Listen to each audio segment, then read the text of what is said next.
بسم اللہ الرحمن الرحیم.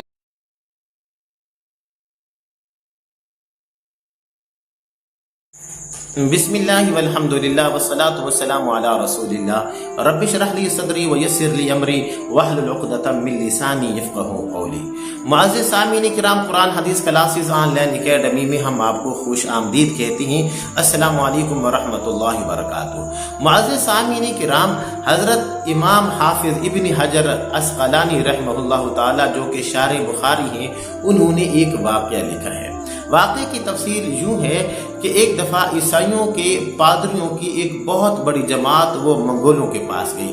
وہاں پہ انہوں نے کوئی تقریب منعقد کی ہوئی تھی اور خوشی کا اس کے اندر انہوں نے انتظام کیا ہوا تھا، اور تقریب منعقد کرنے کا مقصد یہ تھا کہ ایک منگول شہزادے نے عیسائی مذہب کو قبول کر لیا تھا.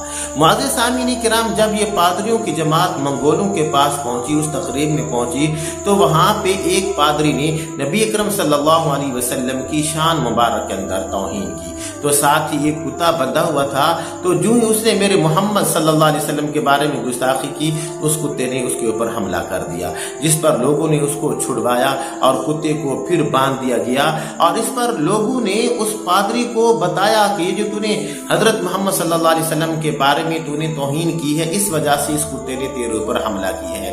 اس پر وہ پادری کہنے لگا، نہیں، در حقیقت یہ جو کتا ہے یہ خوددار کتا ہے، اور جب میں بات کر رہا تھا میں اپنے ہاتھوں کو ہلا رہا تھا اور کتے نے یہ سمجھا کہ شاید یہ میرے اوپر حملہ کر رہا ہے، اس وجہ سے اس کتے نے میرے اوپر حملہ کر دیا تھا. اور اس کے ساتھ ہی اس نے نبی اکرم صلی اللہ علیہ وسلم کی شان مبارک کے اندر دوبارہ اس نے توہین کی. تو معزز سامعین کرام، وہ کتا جو بندھا ہوا تھا اس نے اپنے دانتوں سے رسی کو کاٹا اور اس پادری کے اوپر ایسا زبردست قسم کا حملہ کیا کہ ہمیشہ کے لیے اس کو واصل جہنم کر دیا. معزز سامعین کرام، اس تقریب کے اندر 4000 منگول جو بیٹھے ہوئے تھے، جب انہوں نے یہ دیکھا تو وہیں پہ انہوں نے عیسائیت کو چھوڑ کے ہمیشہ کے لیے محمد مصطفیٰ صلی اللہ علیہ وسلم کی وہ غلامی کے اندر آ گئے. معزز سامعین کرام، یاد رکھیے، جو انسان بھی اس دنیا کے اندر میرے محمد صلی اللہ علیہ وسلم کی شان مبارک کے اندر توہین کرتا ہے، گستاخی کرتا ہے، تو یقین جانیے وہ خود ہی اسی اپنا جو اس نے جو کنواں کھودا تھا اسی کے اندر وہ خود ہی گر جاتا ہے.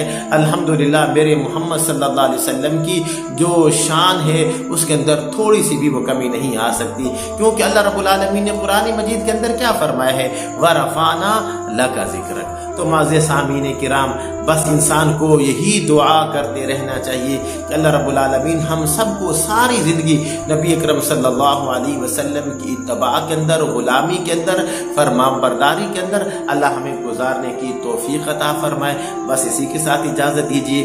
اپنے بھائی قاری محمد زبیر حسن کو انشاءاللہ اگلے سبق اندر آپ سے ملاقات کرتے ہیں.